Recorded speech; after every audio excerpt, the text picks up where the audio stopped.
Hello student, आज मैं एक और वीडियो लेके आया हूँ जिस वीडियो का नाम क्या है, सार्ववर्णखंड यानी कि कॉमन फैक्टर। ओके स्टूडेंट, इसे निकालने का तरीका क्या है।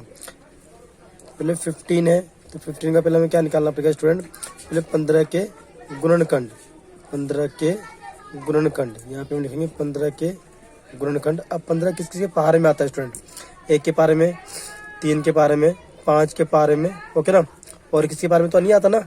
ओके, अब निकालना है फिर 18 के, तो 18 के गुणनखंड, 18 के गुणनखंड।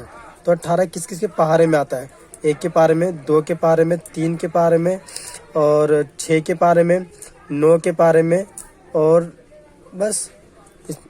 अब निकालना क्या है, सार्वगुणनखंड यानी कॉमन फैक्टर। कैसे निकालते हैं स्टूडेंट, देखिए यहाँ पे सार्वगुणनखंड, ठीक है, यानी कि कॉमन फैक्टर। ओके ना, जो बच्चे इंग्लिश मीडियम के हैं वो यहाँ पे लिखना चाहें तो ये लिख सकते हैं फैक्टर्स ऑफ 15। ओके ना, इसे लिख सकते हैं फैक्टर्स ऑफ 18। ओके ना। ओके, मैं दोनों मिनट में समझा रहा हूँ आपको। तो यहाँ पे देखिए स्टूडेंट, इसमें आपको कौन कौन से मैचिंग हो रहे हैं। हम एससीएफ की तरह ही है, देखिए इसमें 1 है, इसमें भी 1 है। ओके ना, ये हमने 1 है, ये आपका 1 है, तो हमने इसको 1 ले लिया। ओके ना, ठीक है। सेम ऐसे आपका इसमें 3 है, यहाँ पे देखिए, और इसमें भी 3 है आपका। ओके, तो इसमें हमने 3 ले लिया। ओके ना, ठीक है। और कोई मैचिंग आ रहा है क्या, इसमें 9 है पर इसमें 9 नहीं है, इसमें 5 है पर इसमें 5 नहीं है, इसमें 6 है पर इसमें 6 नहीं है, देखिए ध्यान से। अब इसमें 2 है, इसमें भी 2 नहीं है। ओके ना, तो आपका ये सॉल्व हो गया। ओके, नेक्स्ट कर लेते हैं हम 20 और 40 का, यानी 20 और 40 का लेते हैं। तो पहले हम लिखना क्या है, लिखेंगे फैक्टर्स ऑफ 20, ठीक है ना, यानी कि 20 के गुणनखंड, 20 के गुणनखंड। ओके ना, ठीक है। 20 गुणनखंड मीन्स किस किस पारे में आता है। ओके ना, जैसे 1 के पारे में, 2 के पारे में, 4 के पारे में, 5 के पारे में, 10 के पारे में। ओके ना, ठीक है।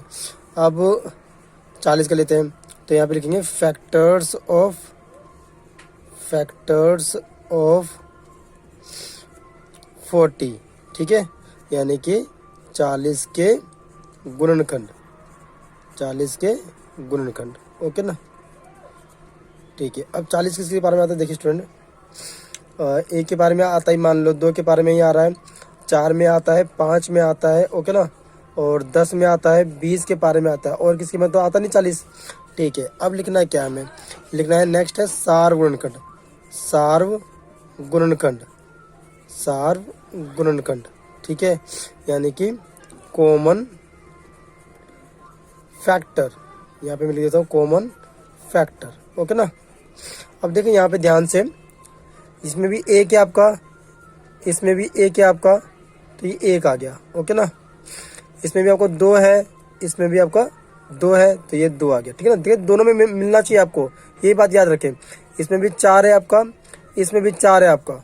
ओके, अब इसमें भी 5 है आपका, और इसमें भी 5 है आपका। ओके, ठीक है। अब इसमें भी 10 है आपका, और इसमें भी आपका 10 है, तो ये 10 हो गया। ठीक है ना स्टूडेंट।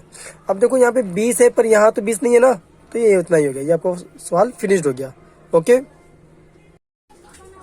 नेक्स्ट स्टूडेंट क्या, एक और लेते हैं हम एग्जाम्पल, 3rd नंबर 13 और 39 का। ओके ना, ठीक है। अब पहले 13 का लेते हैं, तो फैक्टर्स ऑफ 13, ठीक है ना, यानी कि 13 के गुणनखंड। ओके ना, यानी कि 13 किसके बारे में आता है, देखो 13 कम 13 ही होता है, और तो कोई होता नहीं है। ठीक है ना, 13 कम 13 ही सिर्फ होता है। ठीक है, अब या 1 के पारे में भी होता है। ठीक है ना, चाहे तो आप इसको, क्योंकि जिसका पारा हम लेते हैं उससे ज़्यादा लेते तो नहीं है, आप ले सकते हो 1 और 13। ठीक है ना, 39 पे आ जाओ। अब लिखना है फैक्टर ऑफ 39। ओके ना, यानी कि 39 के गुणनखंड।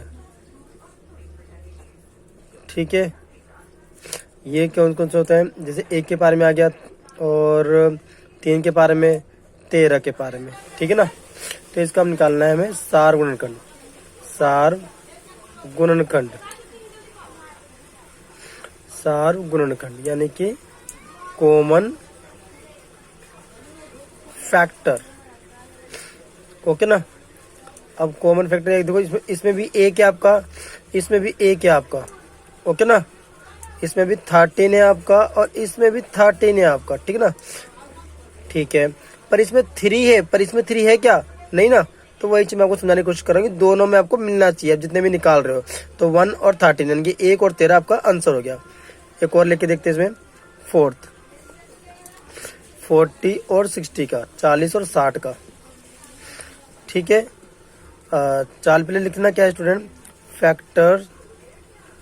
फैक्टर्स ऑफ 40, ठीक है, यानी कि 40 के, ठीक है, 40 के गुणनखंड, 40 के गुणनखंड, ठीक है।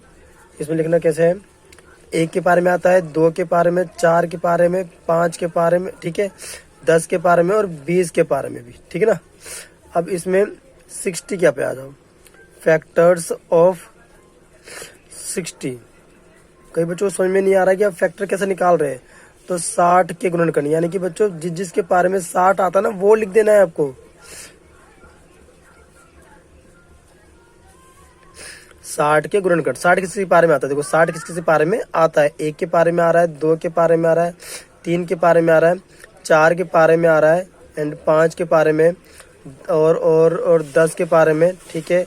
एक 6 के पारे में भी आता है, और आगे पीछे हो गया हमारा, इसको मिटा सकते हो, ऐसे मिटा दीजिए आप। 6 के पारे में, 10 के पारे में और 15 के पारे में, 12 के पारे में और 20 के पारे में भी आता है, और 30 के पार में भी आ रहा है, ठीक है ना। और भी एक्सेट्रा हो सकता है, ठीक है ना। एंड अब निकालना है आपको सार गुणनखंड, सार गुणनखंड, ठीक है, यानी कि कॉमन फैक्टर, कॉमन फैक्टर, ठीक है। अब इसमें देखिए ध्यान से, इसमें थोड़ा लंबा हो गया, लॉन्ग हो गया, ये एक इसमें भी है, इसमें भी एक है, ओके, ठीक है। इसमें भी 2 है और इसमें भी आपका 2 है, ठीक है। नेक्स्ट इसमें आपका 4 है और इसमें भी आपका 4 है, ठीक है। हमने 3 क्यों नहीं लिया पता है बच्चों, क्योंकि 3 इसके अंदर तो है पर इसके अंदर 3 नहीं है, ठीक है ना, ध्यान से रखें। 5 ये रहा और ये 5 ये रहा, ओके। एंड और भी जो 10 ये रहा आपके पास, ये रहा 10 और ये रहा 10, ठीक है ना, ठीक है। एंड इसमें भी 20 है, इसमें भी 20 है, ओके ना, ठीक है। तो ये आपका क्वेश्चन फिनिश हो गया। याद रहे बच्चों, मैंने आपको सर्कल जो गोला लगा रहा हूँ वो आपको समझाने के लिए लगा जा रहा हूँ, आप मत लगाइएगा। आपको लगाना हो तो शायद अंडरलाइन कर लो, या तो गोला मत लगाना आप, ओके ना। ये आपको सिर्फ समझाने के लिए किया जा रहा है। लास्ट स्टूडेंट 5th नंबर है हमारा, ओके ना। पहले 20 का निकालना है, तो फैक्टर्स ऑफ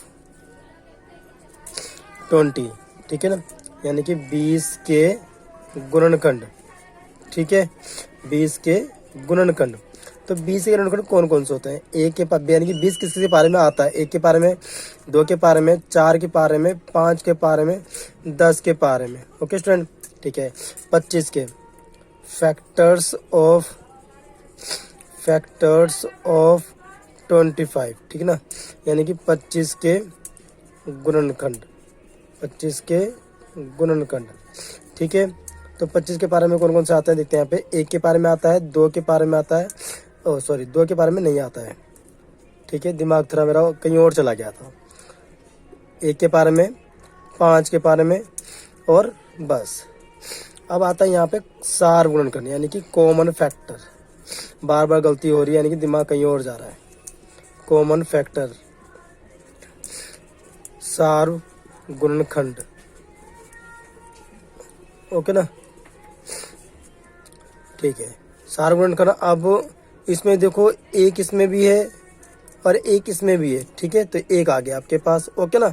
अब इसमें भी 5 है आपके पास और इसमें भी 5 है, ठीक है, ओके ना। और तो मिल नहीं रहा ना आपके पास, तो बस यही 5 5 हो गया और 1 1 हो गया, ठीक है, तो आपका ये आंसर हो गया। ठीक है ना, गोला मैंने आपको पहले ही बताया था, गोला नहीं लगाना है, गोला आपको सिर्फ समझाने के लिए लगाया जा रहा है। आपको लगाना है तो अंडरलाइन आप कर सकते हो इस तरह से, यानी कि इस तरह से अंडरलाइन करना चाहते हो तो आप कर सकते हो, नहीं तो कुछ भी मत लगाइएगा आप। ओके, यहाँ पे वीडियो फिनिश होती है। ठीक है, एंड आज आपको वीडियो अच्छी लगे, प्लीज़ यदि मेरी वीडियो को जरा से भी आपको अच्छे लगते हैं तो प्लीज़ लाइक करें, कमेंट करें एंड सब्सक्राइब करें और वीडियो को ज़्यादा से ज़्यादा वायरल करें। Thank you.